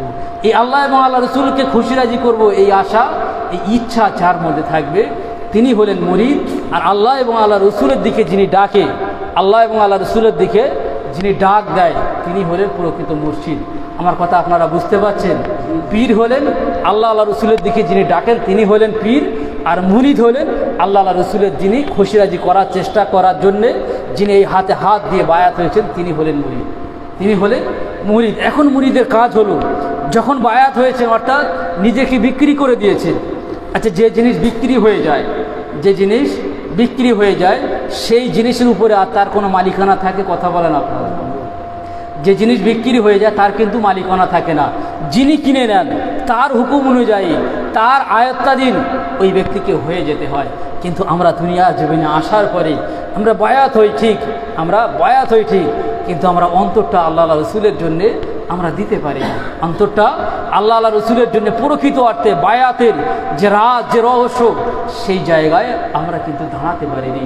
আমরা বায়াত হয়েছি, কিন্তু তারপরেও নিজেদের মনের মধ্যে যেটা রয়েছে, এই কারণে আমাদের হুজুর প্রায় বলতেন, এবং এই দুনিয়ার জমিনে যারা আল্লাহর ওলি হয়ে এসেছেন, অধিকাংশ বুজুর্গানে কেরাম বলেছেন যে তোমরা কখনো মনের কথা শুনো না, তোমরা কখনো মনের কথা শুনো না। যে মনের কথা শুনবে সে ধোকায় পড়ে যাবে। কথা শুনতে হবে আল্লাহ এবং আল্লাহ রসুলের। আল্লাহ রসুল যেটা বলেছেন সেটাই মেনে নাও, তার মধ্যে কল্যাণ রয়েছে, তার মধ্যেই কামিয়াবি রয়েছে। নিজের অন্তরে, নিজের মনের কথা, নিজের ধোকার কথা, নিজের ওয়াসওয়াসের কথা, এগুলো আপনার অন্তর থেকে ঝেড়ে ফেলে দিতে হবে। এইগুলো আপনার অন্তর থেকে ঝেড়ে ফেলে দিতে হবে। তাই আমরা যারা বায়াত হয়েছি, আমাদের আখলাক, আমাদের চরিত্র, আমাদের কথাবার্তা, আমাদের লেনদেন, এইগুলোর মধ্যে আমূল পরিবর্তন আনার চেষ্টা করতে হবে। এইগুলোর মধ্যে পরিবর্তন আনতে হবে। যিনি প্রকৃত মুর্শিদ হন, মুরিদের অবস্থা কি তিনি সবই বুঝতে পারেন। তারপরে অনেক ক্ষেত্রে শরীয়তের লাগাম তার জবানে থাকার কারণে সব কথা বলতে পারে না। অনেকে মুর্শিদের সামনে এসে অনেক ভালো ব্যবহার করেন, পিছনে যখন চলে যায়, এখান থেকে যখন চলে যায়, মুর্শিদের সম্পর্কে অনেকের খারাপ ধারণা থেকে যায়, মুর্শিদের সম্পর্কে খারাপ ধারণা থেকে যায়। কোনো পীরের ব্যাপারে যদি মুরিদের অন্তরে খারাপ জিনিস যদি প্রবেশ করে, তো ওই মুরিদের উচিত হলো যে তার পীর সাহেবের সঙ্গে, মুর্শিদের সঙ্গে কথা বলে সমাধান করে নিতে, কথা বলে সমাধান করে নেওয়া। হয় পীরের যদি ভুল হয়ে থাকে, পীর সেটা সমাধান করে নেবে। মুরিদের যদি ভুল হয়ে থাকে, সেটা পীরের মাধ্যমে সে সমাধান পাবে। কিন্তু যদি কেউ কারোর মনের মধ্যে খারাপ জিনিস রেখে দেয়, মনের মধ্যে যদি খারাপ জিনিস পুষে রেখে দেয়, মনের মধ্যে খারাপই পুষে রেখে দেবে, পীর সাহেবের কাছে আসা যাওয়া করবে, ওর জীবনে কিন্তু লাভ হবে না, বেকার হয়ে যাবে। অনেক সময় পীর মুর্শিদ বুঝতে পারেন, বুঝতে পারার পরেও শুধুমাত্র সে অন্তরে ব্যথা পাবে এবং এই জিনিসটা তার সামনে তুলে ধরার কারণে, হয়তো সহ্য করতে না পারার কারণে এখান থেকে চলে যেতে পারে, হক জায়গা থেকে সরে যেতে পারে। এই কারণে অনেক ক্ষেত্রে চুপ হয়ে যান, অনেক ক্ষেত্রে চুপ হয়ে যান। অনেক ব্যক্তি এমন আছেন যারা পীর সাহেবের কাছে এসে ভালো, কিন্তু সেই পীরের সম্পর্কে তার মধ্যে খারাপ ধারণা। এইরকম করে তরিকা করে, এইরকম করে আপনার কোনো লাভ হবে না, এইরকম করে কোনো লাভ হবে না। যে অন্তরে আল্লাহ রসুলকে রাখতে চান, যে অন্তরে আল্লাহ এবং আল্লাহ রসুলকে রাখতে চান, সেই অন্তরে আপনার মুর্শিদ সম্পর্কে, মুর্শিদ কথার অর্থ হলো পথ প্রদর্শক, সেই মুর্শিদ সম্পর্কে আপনি খারাপ ধারণা আপনার অন্তরের মধ্যে পুষে রেখে দেবেন, আর সেই অন্তরে আল্লাহ এবং আল্লাহ রসুলের মহাব্বত, ভালোবাসা আসবে, এটা কখনোই সম্ভব নয়। যেমনভাবে দিন এবং রাত এক হতে পারে না, দিন এবং রাত যেমনভাবে এক হওয়া সম্ভব নয়, আলো এবং অন্ধকার যেমনভাবে এক হওয়া সম্ভব নয়, আসমান এবং জমিন যেমনভাবে এক হওয়া সম্ভব নয়, ঠিক তদ্রূপ যে অন্তরে মুর্শিদের ব্যাপারে খারাপ ধারণা থাকবে, ওই অন্তরে কখনো ফয়েজ, তাওয়াজ্জু, আল্লাহ রসুলের মহাব্বত, ভালোবাসা ওই অন্তরে কখনো আসবে না। এই কারণেই কারোর মধ্যে এই ধরনের সমস্যা থাকলে আপনারা সমাধান করে নেবেন। সমাধানের পর যতদিন আপনি দুনিয়ার জমিনে থাকবেন, দুনিয়ার জমিনে যতদিন থাকবেন, যেদিন দুনিয়া থেকে চলে যাবেন, আপনার এই রাস্তাটা বন্ধ হয়ে যাবে, আপনার এই রাস্তাটা বন্ধ হয়ে যাবে। আমি দেখেছি আমার এই ছোট্ট জীবনে অনেকের ব্যাপারে দেখেছি শেষ হয়ে গেছে, বরবাদ হয়ে গেছে। সামান্য ব্যাপারে খারাপ ধারণা অন্তরে পুষে রাখতে রাখতে একদিন ওই খারাপ ধারণাটা বিশাল বট গাছের মতো হয়ে গিয়ে একদিন শেষ হয়ে গেছে, বরবাদ হয়ে গেছে। আফসোস কবে হবে? যেদিন কবরে চলে যাবেন, যেদিন কবরে চলে যাবেন, ওই দিন আপনার আফসোস হবে। কিন্তু সেদিন আর আফসোস করে কোনো লাভ হবে না, ওই দিন আফসোস করে কোনো লাভ হবে না। এই কারণে বারবার বলা হয়, বর্তমান এই যে সময়, এই সময়ে যত বেশি বেশি করে সোহবত করা যায়, যত বেশি বেশি করে সোহবত করা যায়, যত আপনি মুর্শিদের কাছে আসবেন, যত পীরের কাছে আসবেন, আপনার কোনো দরকার না থাক, চলে আসেন পীরের দরবারে, যতক্ষণ আপনি পড়ে থাকবেন, যত বেশি করে সোহবত করবেন, তত আপনার জন্য মঙ্গল, তত আপনার জন্য মঙ্গল। পীর সাহেব মুরিদকে ফোন করে ডাকবে, পীর সাহেব মুরিদকে আলাদাভাবে দাওয়াত করে নিয়ে আসবে। যদি এই রকম পরিস্থিতি হয়ে যায়, জেনে রাখবেন এখনও প্রকৃতভাবে আপনি মুরিদ হতে পারেননি, প্রকৃতভাবে এখনও মুরিদ হতে পারেনি। এই শিক্ষা আমাদের সাহাবীদের থেকে নেওয়া উচিত। রাসূলুল্লাহ সাল্লাল্লাহু আলাইহি ওয়াসাল্লাম হযরত আবু বকর সিদ্দিক রাদিয়াল্লাহু তাআলা কি বলেন? আবু বকর এবং আল্লাহ রসুল সম্পর্কে কি ছিলেন? আল্লাহ রসুল ছিলেন জামাই, দুনিয়াবি সম্পর্কে জামাই। আর হযরত আবু বকর সিদ্দিক রাদিয়াল্লাহু তাআলা আনহু, ইনি ছিলেন শ্বশুর, দুনিয়ার জীবনে শ্বশুর এবং জামাইয়ের সম্পর্ক। তো শ্বশুর হয়ে জামাইয়ের কাছে মাথা নত করা, এটা কিন্তু সহজ কথা নয়। এটা বলা যতটা সহজ, এর বাস্তব কিন্তু ততটাই কঠিন, এর বাস্তব ততটাই কঠিন। একদিন আল্লাহ রসুল বললেন, আবু বকর, হয়তো একদিন আমাদের এই প্রিয় ভূমি মক্কা ছেড়ে হয়তো একদিন চলে যেতে হবে, হয়তো একদিন আমাকে হিজরত করতে হবে, এখান থেকে প্রস্থান করতে হবে, চলে যেতে হবে। হযরত আবু বকর সিদ্দিক রাদিয়াল্লাহু তাআলা আনহু সেই দিন থেকে প্রায় 3 মাসের মতো পরে, প্রায় কয়েক মাস পরে আল্লাহ রাসূল সাল্লাল্লাহু আলাইহি ওয়াসাল্লাম একদিন হঠাৎ করে রাতের গভীরে একবার মাত্র আবু বকর সিদ্দিক রাদিয়াল্লাহু তাআলা ঘরের দরজার সামনে নক করলেন। আবু বকর একবার আওয়াজ দিলেন, দরজা খুলে দিলেন। গভীর রাতে দরজা খুলে দিলেন। রাসূলুল্লাহ সাল্লাল্লাহু আলাইহি ওয়াসাল্লাম হযরত আবু বকরকে ডেকে বললেন, আবু বকর রাতের বেলা কি আজকে ঘুমাওনি? আল্লাহ রসুলের সাহাবী সিদ্দিক আকবর হযরতে আবু বকর সিদ্দিক রাদিয়াল্লাহু তাআলা বললেন, ইয়া রাসূলুল্লাহ হাইবাল্লাহ হুজুর, যেদিন আপনি বলেছিলেন হয়তো শিওর করে বলেন যে অমুক দিন যাব, হয়তো যেতে হতে পারে, সেই দিন আমি এই যে কথার আওয়াজ আমার কানে পৌঁছেছিল, আমি আবু বকর সেই দিন থেকে কোনো রাতে আমার এই পিঠটাকে আরামের বিছানায় আমি ঘুমাতে দেয়নি। যদি ঘুমিয়ে যায় হয়তো কোনো রাতে দয়ার নবী হুজুর মুহাম্মদুর রাসূলুল্লাহ, যাকে আল্লাহ পাক দিন ও দুনিয়ার বাদশা করে এই দুনিয়ার জমিনে পাঠিয়েছেন, ওমা আরসালনাকা ইল্লা রাহমাতাল লিল আলামিন, তামাম কায়নাতের রহমত করে দয়া করে যে নবীকে আল্লাহ পাক দুনিয়ার জমিনে পাঠিয়েছেন, সেই দয়ার নবী মায়ার নবী আমার হুজুর মুহাম্মদুর রাসূলুল্লাহ, আমার আবু বকর আমি আমার ঘরের মধ্যে শুয়ে থাকবো, আমি আমার ঘরের মধ্যে আরাম করব, আর আমার নবী বাইরে থেকে একবার ডেকে কষ্ট পেয়ে যাবে, দ্বিতীয়বার ডাকার প্রয়োজন পড়বে, আমি আবু বকর সহ্য করতে পারবো না, আমি আবু বকর এটা আমার দ্বারা বরদাস্ত করা আমার দ্বারা এটা সম্ভব নয়। তাই সেই দিন থেকে আমি প্রত্যেক রাত জেগে থাকি, কখন আমার রাসূল আমার ডাক দেবেন, কখন আমার রাসূল আমার ডাক দেবেন।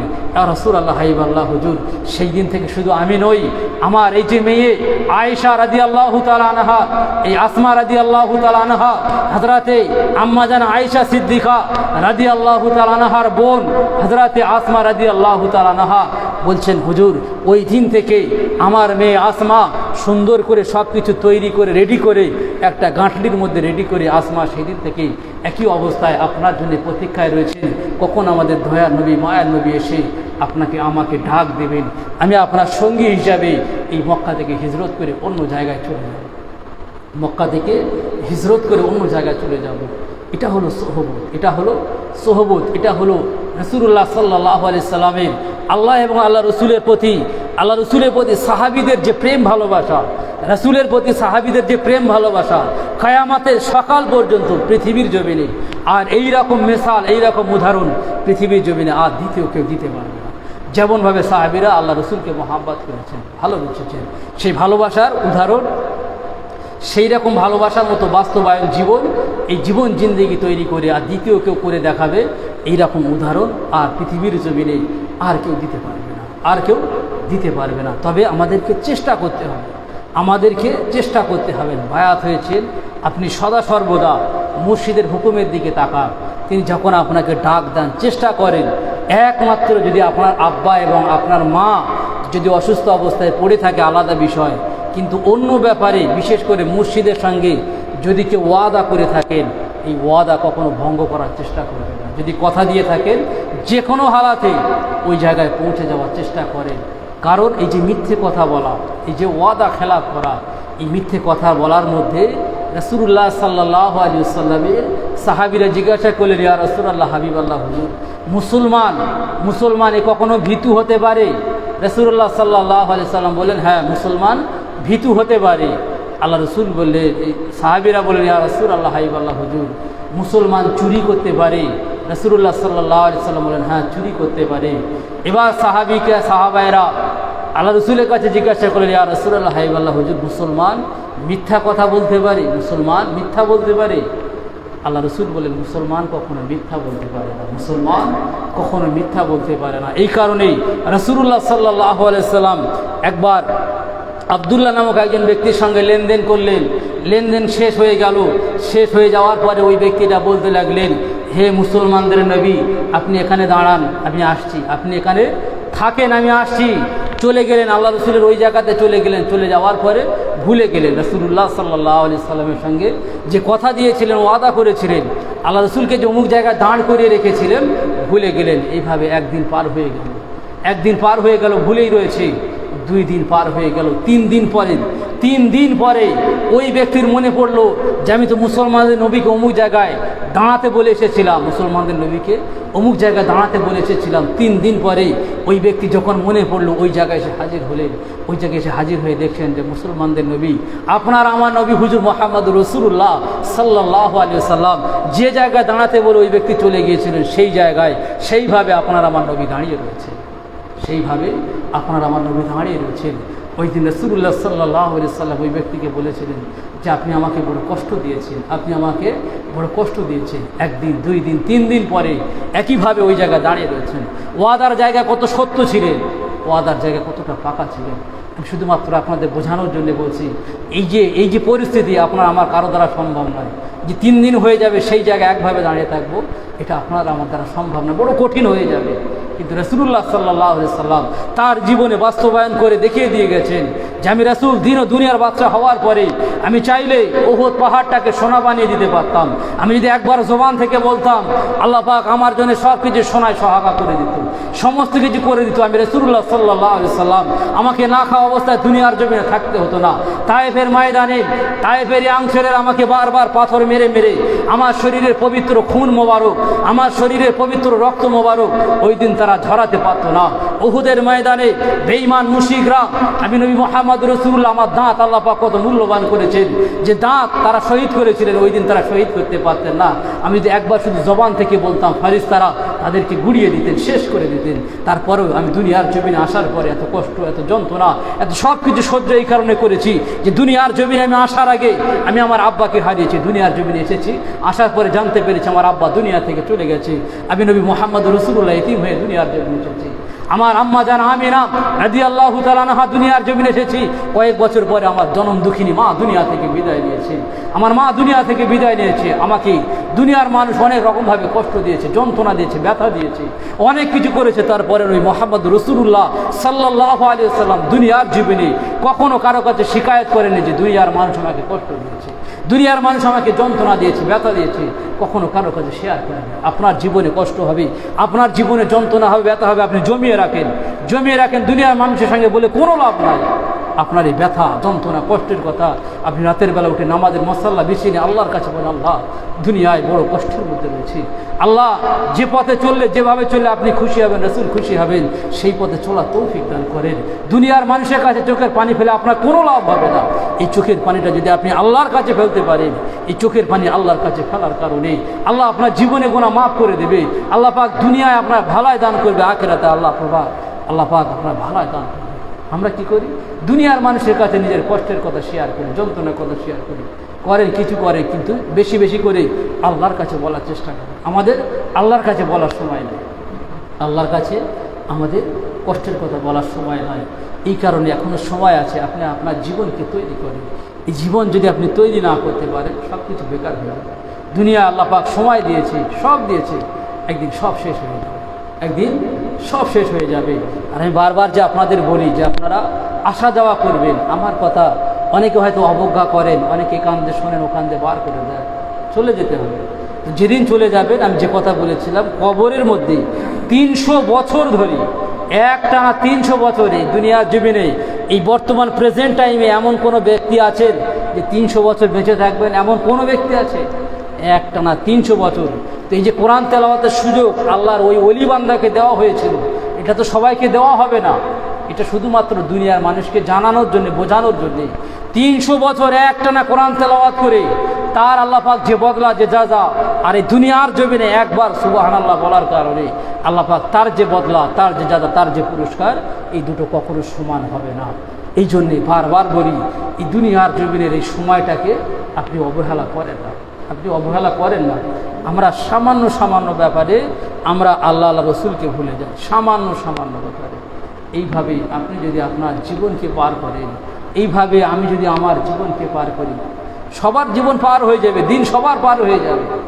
যে ব্যক্তিটা দুনিয়ার জমিনে চুরি করে তারও দিন পার হয়ে যাবে, যে ব্যক্তিটা দুনিয়ার জমিনে আপনার কিনা খারাপ কাজে লিপ্ত তারও জীবন পার হয়ে যাবে, তারও দিন পার হয়ে যাবে, রাতও পার হয়ে যাবে।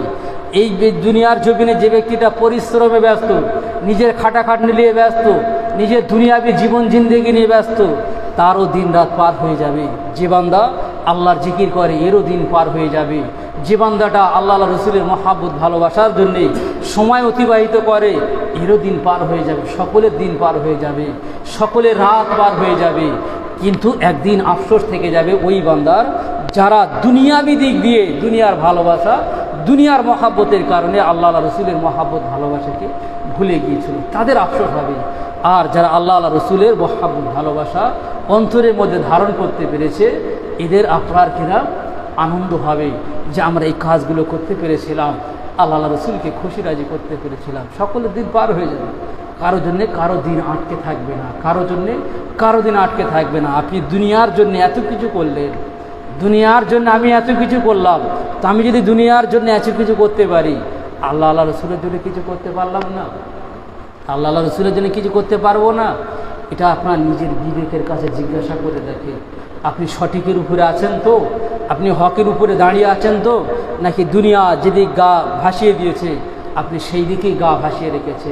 আপনি সব কিছু করেন কিন্তু তার মধ্যে আল্লাহর জিকির আল্লাহ স্মরণ আপনার মধ্যে বেশি বেশি করে রাখেন, আপনার মধ্যে বেশি বেশি করে রাখেন।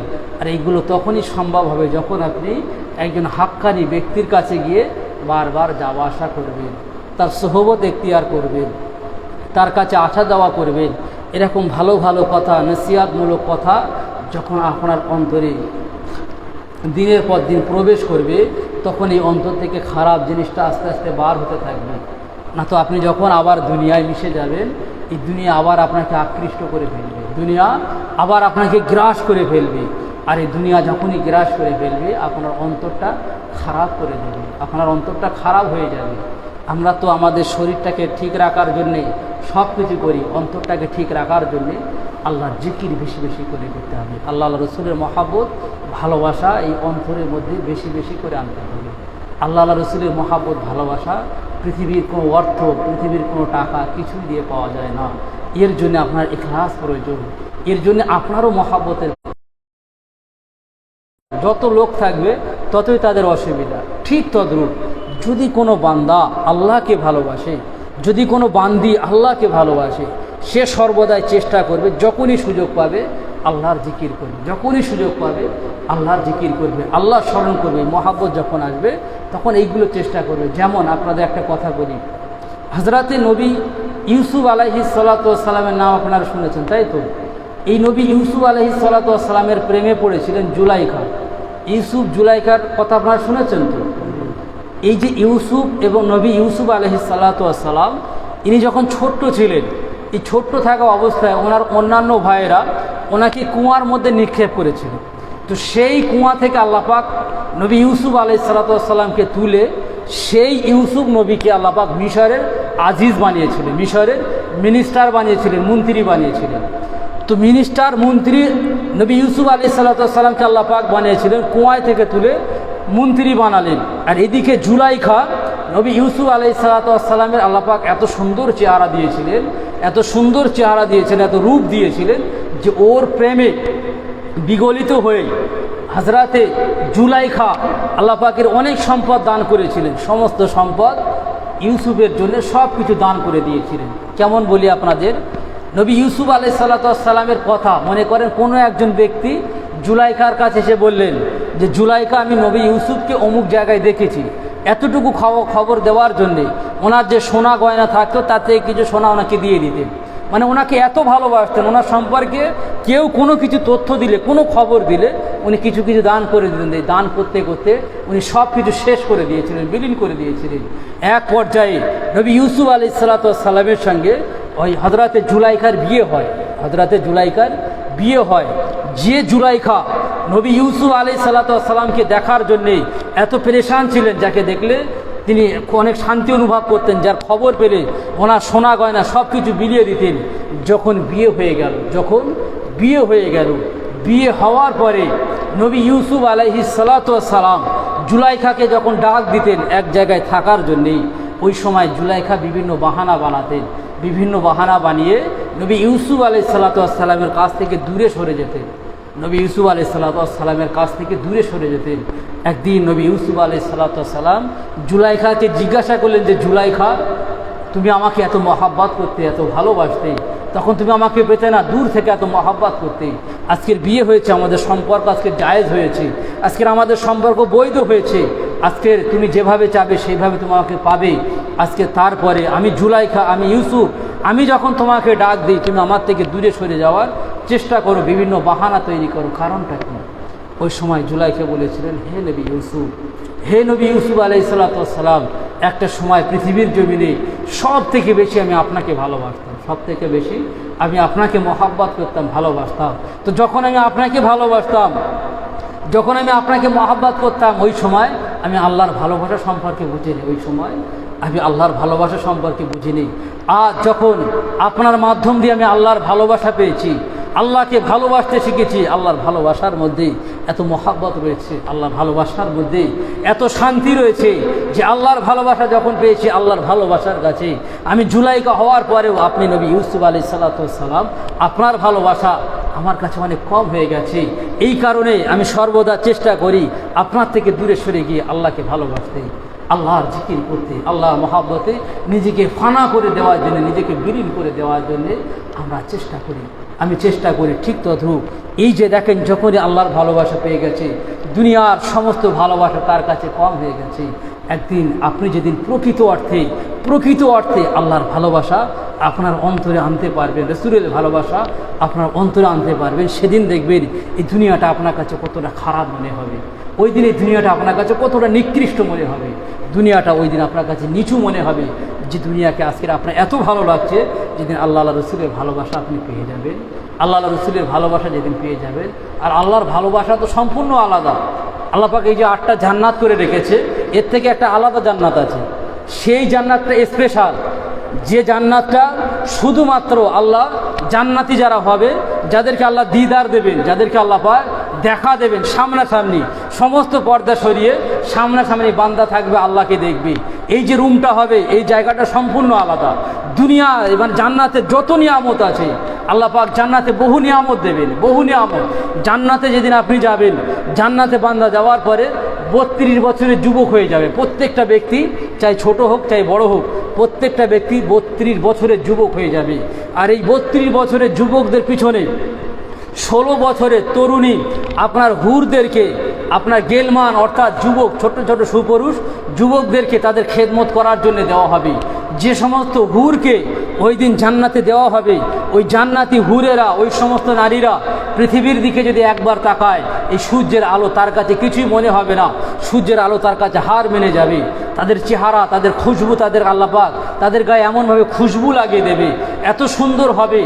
সেই সমস্ত নারীদের সঙ্গে, সেই সমস্ত হুরেদের সঙ্গে একজন জান্নাতি ব্যক্তি শতবার তার সঙ্গে মেলামেশা করবে। দুনিয়ার জমিনে যেমন কষ্ট হয় একবার মেলামেশার পরে, শতবার মেলামেশার পরে তার কাছে কোনো কষ্ট মনে হবে না, বরং সে আরও খুশি পাবে, শান্তি পাবে। এত কিছু আপনার নিয়ামত থাকার পরে বিভিন্ন ফল থাকবে, ছোট্ট ছোট্ট পাখিরা থাকবে, সুন্দর সুন্দর পাখিরা থাকবে, বিভিন্ন জুস শরবত ওই জায়গায় তৈরি করে রেখে দেওয়া হবে। আপনার যেটা মনে চাইবে, শুধুমাত্র মনে চাইবে, ওই সমস্ত খাবারগুলো আপনার সামনে আসবে। আপনার দুধের নদী যাবে, যেটা আপনার মনে চাইবেন আপনি খেতে পারবেন। বিভিন্ন রাজকীয়ভাবে দুনিয়াবি কোনো কিছুর সঙ্গে মেশাল দিয়ে আমি আপনাকে বোঝাতে পারবো না।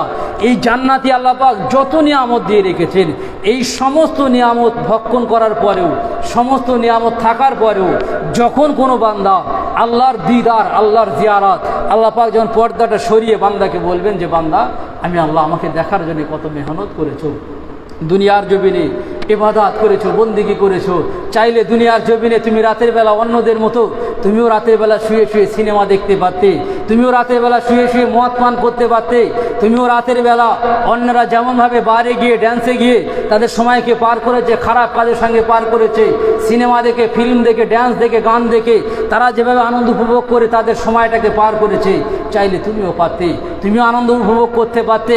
কিন্তু না, তুমি আমি আল্লাহ আমাকে খুশি করার জন্যে দুনিয়ার যাবতীয় শান্তিকে, যাবতীয় আরামকে তুমি ওই দিন হারাম করে দিয়ে রাতের পর রাত জেগে জেগে আমি আল্লাহ আমাকে খুশি করেছো, রাতের পর রাত জেগে আমি আল্লাহ আমাকে খুশি করেছো। অন্যরা যেমন কখনো হারামের দিকে তাকায়নি, দুনিয়াবি দিক দিয়ে ভালো মন্দ খাওয়ার জন্যে কখনো হারামের পথে চলে গিয়েছে, খারাপ পথে চলে গেছে, কোনো পথে যাওয়ার জন্য তার বিবেক কখনো বাধা দান করেনি, খারাপের সঙ্গে তার জীবনকে পার করে দিয়েছে শুধুমাত্র ভালো ভালো খাওয়ার জন্যে। বান্দা, তুমি শুধুমাত্র আমি আল্লাহ আল্লাহ আমাকে খুশি রাজি করার জন্যেই তুমি চাইলে সেদিন করতে পারতে, তোমার কাছে সমস্ত সুযোগ ছিল, তারপরেও আমি আল্লাহ আমাকে পাওয়ার জন্য হালাল পথে হেঁটেছ, হালাল পথে চলেছ, নিজের জীবনে কষ্ট করেছে, মেহনত করেছ, নিজের জীবন নিজের নফসকে আপনার কিনা দমন করার জন্য তুমি তোমার জীবনের অনেক কামনা বাসনাকে ওই দিন দমিয়ে রেখেছো। যাও, ঠিক আছে, আজকের আমি আল্লাহ আমাকে পাওয়ার জন্য এতটুকু করেছো, আমি আল্লাহ আমার সামনেতে আজকের পর্দাটা সরিয়ে দিলাম।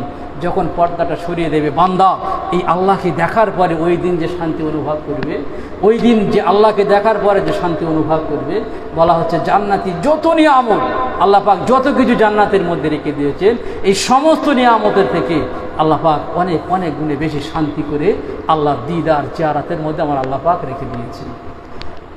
আমার কথা আপনাদের বোঝাতে পারছি? সে আল্লাহর জন্য আপনি তৈরি হন। দুনিয়ার জীবনটা ক্ষণিকের জীবন। আমরা যেটা অনেক দুনিয়াবি জীবন, 30 বছর, 40 বছর, 80 বছর, এই জীবনটা আমরা অনেক বড় মনে করছি, অনেক বড় না। এটা ক্ষণিকের জীবন, স্বল্প সময়ের জীবন, দুনিয়াবি জীবন। আচ্ছা, একবার আপনি ভেবে দেখেন, আমরা যখন দুনিয়াবি কোনো কাজের মধ্যে থাকি, 1 ঘন্টা কিভাবে পার হয়ে যায়, দিন কিভাবে পার হয়ে যায় আমরা বুঝতে পারি না। এই যে দিনটা আপনি পার করছেন, আপনার যারা প্রথম বায়াত হন বা যারা আছেন, আপনি নামাজ পড়বেন। এই নামাজের সময় আপনি একটু ধীরে ধীরে নামাজ পড়বেন। যে নামাজটা আপনি 2 মিনিটের মধ্যে পড়েন, ওই নামাজটা আপনি 10 মিনিট 10 মিনিট ধরে পড়ার চেষ্টা করেন। দেখবেন এই 10 মিনিটটা আপনার কাছে কতটা সময় মনে হয়, মনে হবে 1 ঘন্টার মতো লাগছে। আপনি মোরাকাবা করবেন, যে মোরাকাবাটা আপনি 2 মিনিট ধরে করেন, ওই মোরাকাবাটা আপনি 10 মিনিট ধরে করবেন। মোরাকাবাটা আপনি 10 মিনিট ধরে করবেন।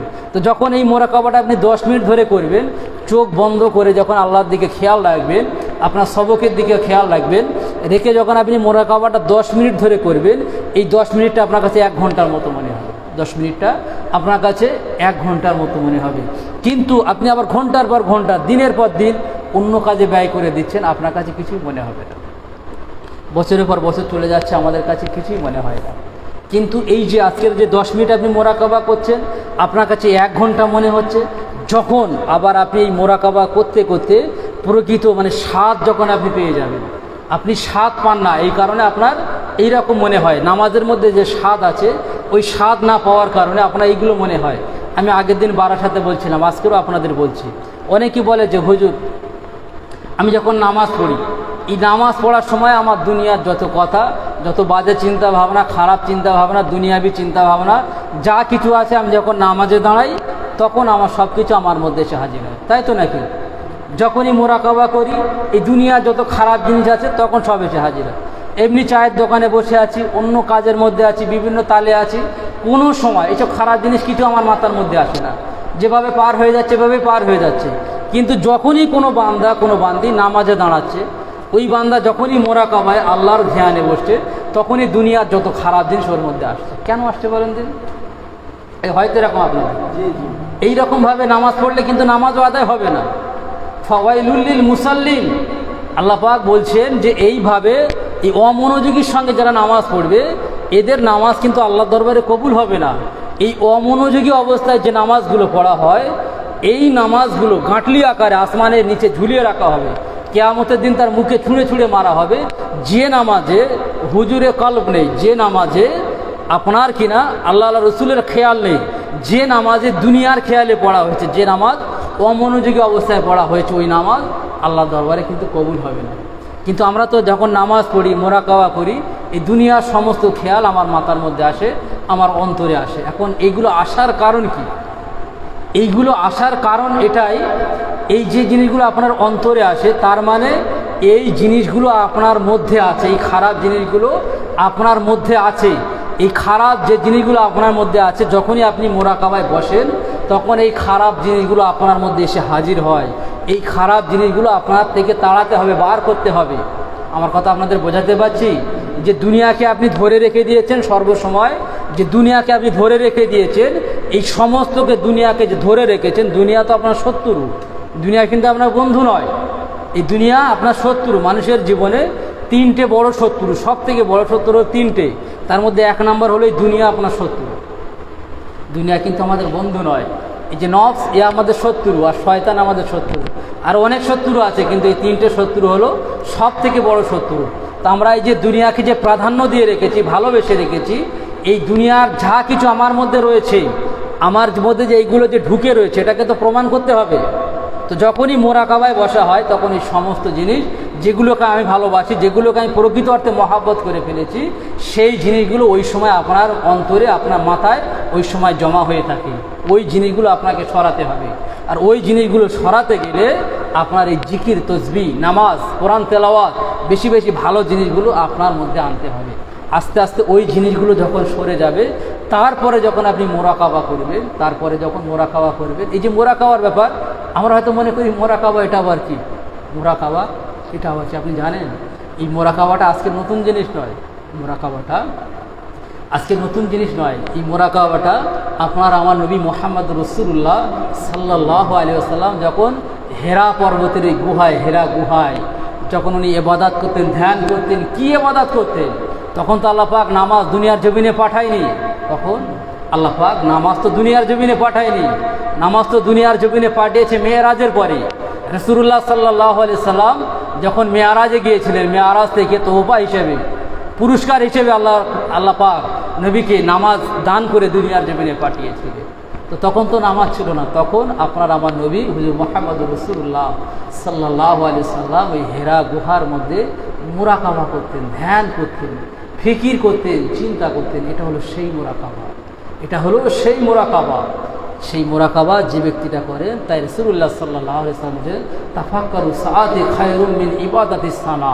যদি দুনিয়ার জমিনের কোনো বান্দা একটা মুহূর্ত, একটা সেকেন্ড যদি আল্লাহকে নিয়ে ফিকির করে, মুরাকাবা করে, ধ্যান করে, চিন্তা ভাবনা করে, এই একটা মুহূর্ত ফিকির চিন্তা ভাবনা করার কারণে 1000 বছর ধরে ইবাদত করলে, যে নফল ইবাদত করলে যতটা সওয়াব হয়, তার থেকে উত্তমভাবে এই ফিকিরের মধ্যে, মুরাকাবার মধ্যে, এর মধ্যে আল্লাহ পাক নিহিত রেখে দিয়েছে। এই জন্যে মুরাকাবা বেশি বেশি করবেন। আমরা তো শুধুমাত্র আপনাদেরকে বোঝানোর জন্যেই, নিয়ম একটা আনার জন্যে মাগরিব বাদ আর ফজর বাদ মুরাকাবার নিয়ম করা আছে, কিন্তু এরকম বিষয় নয়।